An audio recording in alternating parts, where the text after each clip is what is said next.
Hi hello ನಮಸ್ಕಾರ. ಈ ಕತೆ ಇಷ್ಟ ಆದವರೆಲ್ಲರೂ ಸಬ್ಸ್ಕ್ರೈಬ್ ಆಗಿದ್ದೀರಾ ಅಂತ ಅನ್ಕೋತೀನಿ. ಅಭಯ್ ಸಿಂಹ ಪಾರ್ಟ್ 2.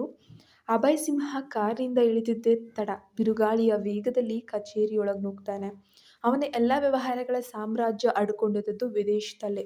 ಭಾರತದಲ್ಲಿ ಅವನು ತನ್ನ ಹೆಸರಿಗೆ ಯಾವುದನ್ನು ಕೂಡ ಉಳಿಸ್ಕೊಂಡಿರಲಿಲ್ಲ. ಈ ಕಚೇರಿಯಲ್ಲಿ ಕೇವಲ ವಿದೇಶಕ್ಕೆ ಸರಕು ಸಾಗಣೆ ಮಾಡುವ ಉದ್ದೇಶಕ್ಕೆ ಮಾತ್ರ ಬಳಸ್ಕೊಳ್ತಾ ಇದ್ದ. ಅದು ಕೇವಲ ಕಚೇರಿಯಾಗಿರಲಿಲ್ಲ, ಅದೊಂದು ಬೃಹತ್ ಸಂಕೀರ್ಣ. ಅದರ ಮೊದಲ 3 ಮಹಡಿಗಳು ಅಭಯ್‌ನ ಆಧಿಪತ್ಯಕ್ಕೆ ಮೀಸಲಾಗಿದ್ದರೆ ಕೆಳಗಿನ 4 ಮಹಡಿಗಳನ್ನು ಬಾಡಿಗೆಗೆ ನೀಡಲಾಗಿತ್ತು. ಅಭಯ್ ನೇರವಾಗಿ ತನಗಾಗಿ ಮೀಸಲಿದ್ದಂತಹ ಲಿಫ್ಟನ್ನು ಏರಿ ಮೀಟಿಂಗ್ ಹಾಲ್ ಕಡೆಗೆ ಧಾವಿಸ್ತಾನೆ. 12 ಗಂಟೆಗಳ ಸುದೀರ್ಘ ವಿಮಾನ ಪ್ರಯಾಣದ ನಂತರ ಅವನ ಮುಖದಲ್ಲಿ ಕಿಂಚಿತ್ತೂ ಕೂಡ ದಣಿವಿರಲಿಲ್ಲ. ಪ್ರಯಾಣದ ಬಟ್ಟೆ ಬದಲಾಯಿಸಲು ಸಮಯವಿಲ್ಲದೆ ಸಮಯ ಪಾಲನೆಯನ್ನು ಉಸಿರಿನಂತೆ ಪಾಲಿಸುವ ಅವನು ಸರಿಯಾಗಿ 10 ಗಂಟೆಗೆ ಸಭಾಂಗಣದೊಳಗೆ ಅಡಿಯಿಟ್ಟ. ಅವನು ಒಳಕ್ಕೆ ಬರ್ತಾ ಇರೋ ಥರನೇ ಅಲ್ಲಿದ್ದವರೆಲ್ಲ ಸಿಂಹವನ್ನ ಕಂಡ ಮೃಗಗಳಂತೆ ಭಯದಿಂದ ಎದ್ದು ನಿಂತುಬಿಟ್ರು. ಆದರೆ ಒಬ್ಬ ವ್ಯಕ್ತಿ ಮಾತ್ರ ಚಲನೆ ಇಲ್ಲದೆ ಕುಳಿತುಕೊಂಡಿದ್ದ. ಅಭಯ್‌ನ ಕಣ್ಣುಗಳು ಕೋಪದಿಂದ ಕೆಂಪಾಗಿದ್ವು. ಅವನಿಗೆ ತುಂಬ ಕೋಪ ಬರ್ತಾ ಇದೆ ತನ್ನ ಮುಂದೆ ಇರುವಂತಹ ಜನಗಳನ್ನು ನೋಡಿ. ತನ್ನ ಮುಂದೆ ನಿಂತಿದ್ದವರನ್ನು ನೋಡಿ ಗರ್ಜಿಸ್ದ. ಮಿಸ್ಟರ್ ಪಾರ್ಥಸಾರಥಿ, ಇಷ್ಟೊಂದು ಜನ ಯಾಕೆ ಇಲ್ಲಿ ಬಂದಿದ್ದಾರೆ ಇಲ್ಲಿ? ಅವನ ಅಬ್ಬರಕ್ಕೆ ವಕೀಲರ ಎದೆಯಲ್ಲಿ ಒಂದು ನಡುಕ, ಭಯ ಅನ್ನೋದು ಶುರುವಾಗ್ಬಿಡತ್ತೆ.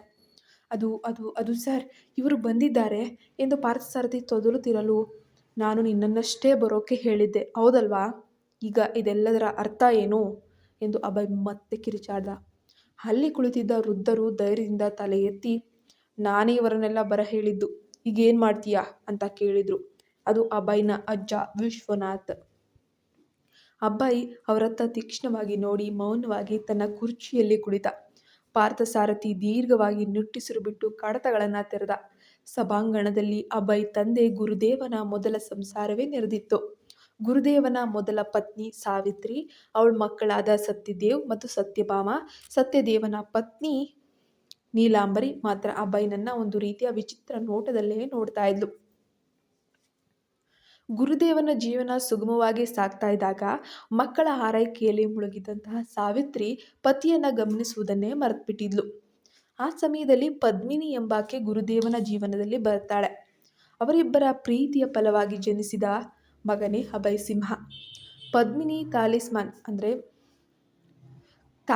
ತಾಳಿನ ಕಟ್ಟಿಸ್ಕೊಳ್ಳದೆ ಇದ್ರೂ ಗುರುದೇವನನ್ನ ತನ್ನ ದೈವವಂತ ನಂಬಿ ಬದುಕ್ತಾಳೆ. ಆದರೆ ಜಗತ್ತು ಅವಳ ಮಗನನ್ನ ಸುಮ್ಮನೆ ಬಿಟ್ಟಿರಲಿಲ್ಲ. ನಿನ್ನಪ್ಪ ಯಾರು?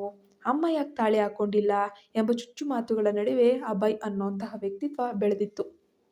ಅದಕ್ಕೆ ಅವನಿಗೆ ತನ್ನ ತಾಯಿಯ ಮೇಲೂ ಕೋಪ ಇತ್ತು. ಯಾರೋ ಒಬ್ಬರಿಗಾಗಿ ನಿನ್ನ ಇಡೀ ಜೀವನವನ್ನೇ ಯಾಕೆ ಬಲಿ ಕೊಟ್ಟೆ ಎಂಬುದು ಅವನ ಆಕ್ರೋಶವಾಗಿತ್ತು. ಪದ್ಮಿನಿಯವರು ತೀರಿಹೋದ 2ನೇ ವರ್ಷಕ್ಕೆ ಗುರುದೇವನು ಕೂಡ ನಿಧನರಾಗ್ತಾರೆ. ಅಂದು 18ನೇ ವಯಸ್ಸಿಗೆ ವಿದೇಶಕ್ಕೆ ಹೋದ ಅಭಯ್ ಹೆತ್ತವರ ಮರಣದ ನಂತರವೂ ಭಾರತಕ್ಕೆ ಕಾಲಿಟ್ಟಿರಲಿಲ್ಲ. ಈಗ 12 ವರ್ಷಗಳ ನಂತರ ಈ ಆಸ್ತಿಯ ವಿಷಯವಾಗಿ ಅನಿವಾರ್ಯವಾಗಿ ಬಂದಿದ್ದ. ಅಭಯ್ ಒಬ್ಬ ಒಂಟಿ ಸಲಗ. ಮಹಿಳೆಯರ ವಿಷಯದಲ್ಲಿ ಅವನದು ಕೇವಲ ಒಂದು ರೀತಿಯ ಆಸೆಗಳನ್ನು ಈಡೇರಿಸಿಕೊಳ್ಳೋದು, ದೈಹಿಕ ಸಂಬಂಧವಷ್ಟೇ ಆಗಿತ್ತು. ತಾನು ಬಯಸಿದ ಹೆಣ್ಣು ಅದೇ ರಾತ್ರಿ ತನ್ನ ಹಾಸಿಗೆಗೆ ಬರಬೇಕು, ಮರುದಿನ ಅವಳಿಗೂ ನನಗೂ ಸಂಬಂಧ ಇಲ್ಲ ಎಂಬುದು ಅವನ ಸಿದ್ಧಾಂತ. ಪ್ರೀತಿ, ವಾತ್ಸಲ್ಯ, ಮಮತೆ ಎಂಬುದೆಲ್ಲ ಅವನ ಪಾಲಿಗೆ ಶೂನ್ಯ. ಆತ ಅದನ್ನೆಲ್ಲ ಅನುಭವಿಸಿಯೂ ಇಲ್ಲ, ಇನ್ನೊಬ್ಬರಿಗೆ ಕೊಡೋಕ್ಕೂ ಇಷ್ಟಪಡುವುದಿಲ್ಲ. Sir, bill ಓದಬಹುದೇ? ಪಾರ್ಥಸಾರಥಿ ಕೇಳಿದ್ರು. ವಿಶ್ವನಾಥ್ ಸಮ್ಮತಿಸಿದ್ರು.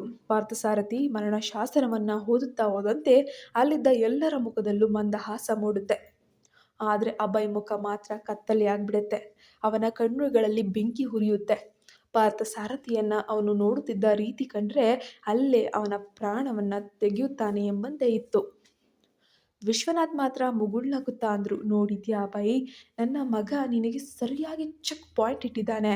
ಈಗ ಹೇಳು, ಇದನ್ನು ಹೇಗೆ ಗೆಲ್ತೀಯ ಅಂತ. ಈ ಮರಣಶಾಸನದಲ್ಲಿ ಅಂತಹದ್ದೇನಿತ್ತು? ಈ ರಾಕ್ಷಸನನ್ನ ಹದ್ದುಬಸ್ತಿಗೆ ತರಲು ವಿಧಿ ಯಾವ ಸಂಚನ್ನ ಹೂಡಿತ್ತು? ಬಸ್ಸಿನಿಂದ ಇಳಿದ ಧನ್ಯ ದೀರ್ಘವಾಗಿ ನಿಟ್ಟುಸಿರು ಬಿಟ್ಲು. ಕೈಯಲ್ಲಿದ್ದ ಬ್ಯಾಗನ್ನು ಸರಿಪಡಿಸಿಕೊಂಡು ಗೇಟಿನತ್ತ ಹೆಜ್ಜೆ ಹಾಕಿದ್ಲು. ಅವಳ ಮನಸ್ಸಿನಲ್ಲಿ ಸಾವಿರಾರು ಆಲೋಚನೆಗಳು. ಆದರೆ ತನ್ನನ್ನೇ ಹಿಂಬಾಲಿಸುತ್ತಾ ಬರುತ್ತಿದ್ದ ಆ ನೆರಳಿನ ಅರಿವು ಅವಳಿಗೆ ಇರಲಿಲ್ಲ. ಅವಳು ಗೇಟು ತಲುಪುವಷ್ಟರಲ್ಲೇ ಹಿಂದಿನಿಂದ ಬಂದ ಆ ವ್ಯಕ್ತಿ ಅವಳ ಕೈ ಹಿಡಿಯಲು ಹೋದ. ಸೊಂಟದ ಬಳಿ ಯಾರೋ ಮುಟ್ಟಿದಂತಹ ಮುಟ್ಟಿದಂತಾಗಿ ತಕ್ಷಣ ಧನ್ಯ ಬೆಚ್ಚಿ ಬಿದ್ದು 2 ಹೆಜ್ಜೆ ಹಿಂದೆ ಸರಿದ್ಲು. ಸಿಟ್ಟಿನಿಂದ ತಿರುಗಿ ನೋಡಿದವಳಿಗೆ ಎದುರಿಗಿದ್ದವನನ್ನ ಕಂಡು ಉಸಿರು ನಿರಾಳವಾಯಿತು. ಛೇ, ನೀನ ಪ್ರಜ್ವಲ್? ಯಾರೋ ಅಂತ ಎದುರು ಸತ್ತೇ ಹೋಗಿದ್ದೆ ನಾನು ಎನ್ನುತ್ತಾ ಅವಳು ಮತ್ತೆ ನಡೆಯತೊಡಗಿದ್ಲು.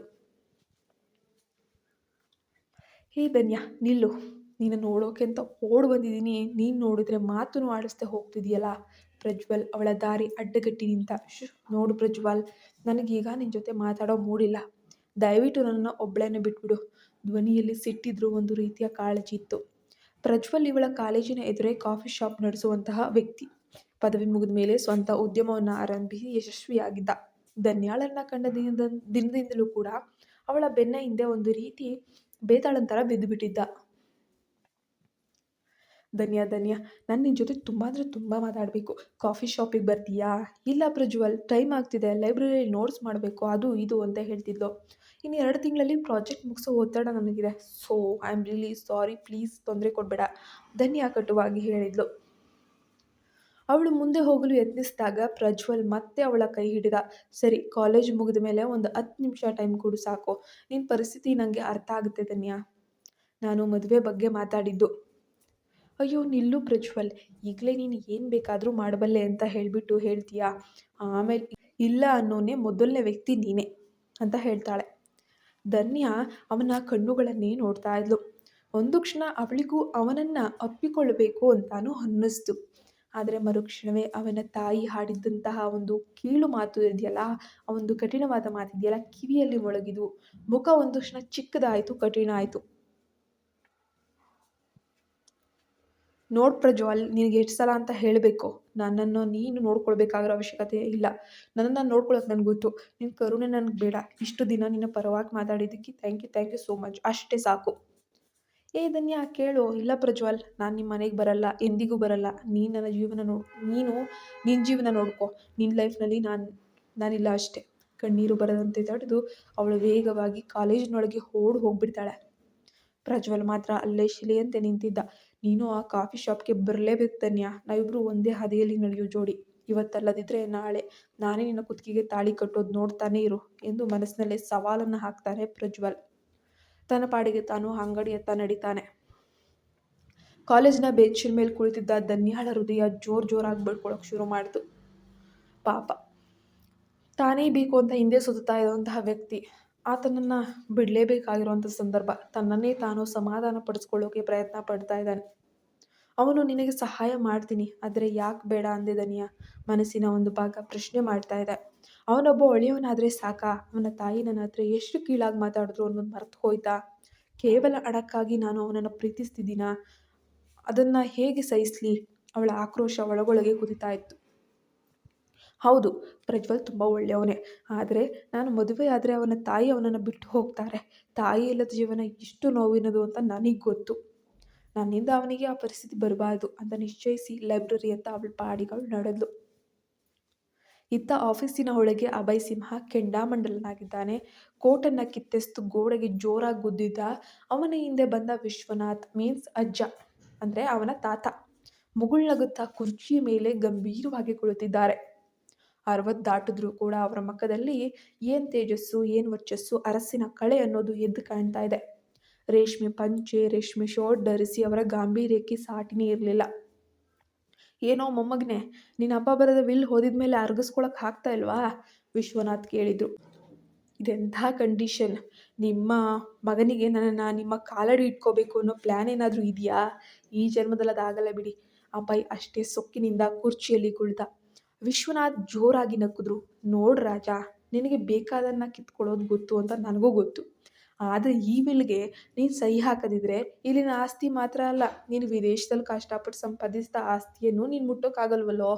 ಅಭಯ್ ಬೆಚ್ಚಿ ಬಿದ್ದುಬಿಟ್ಟ. ಮುಖ ಕೋಪದಿಂದ ಕೆಂಪಗಾಗೋಯ್ತು. ಅದಕ್ಕೆ ಅಪ್ಪನಿಗೆ ಅಧಿಕಾರ ಇಲ್ಲ.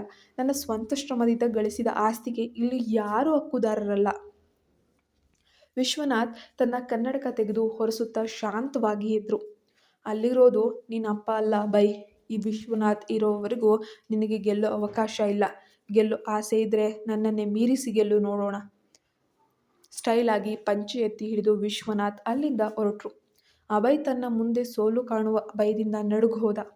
ಅವನ ಎದುರಿಗಿದ್ದದ್ದು ಅವನದೇ ಪ್ರತಿಬಿಂಬದಂತಿರುವಂತಹ ಹಠಮಾರಿ ಅಜ್ಜ.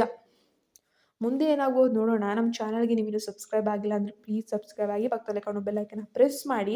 ಈ ಕಥೆಗಳ ಮುಂದಿನ ಎಪಿಸೋಡನ್ನು ನೀವೇನಾದರೂ ಕ್ವಿಕ್ ಆಗಿ ಬೇಗ ನೋಡಬೇಕು ಅಂತಿದ್ರೆ ನಮ್ಮ ಚಾನಲ್ಗೆ ಮೆಂಬರ್ಶಿಪ್ ತೊಗೊಳ್ಳಿ. ಅವರಿಗೆ 24 ಅವರ್ಸ್ ಮುಂಚಿತವಾಗಿ ಎಪಿಸೋಡ್ಸ್ಗಳು ಸಿಗುತ್ತೆ.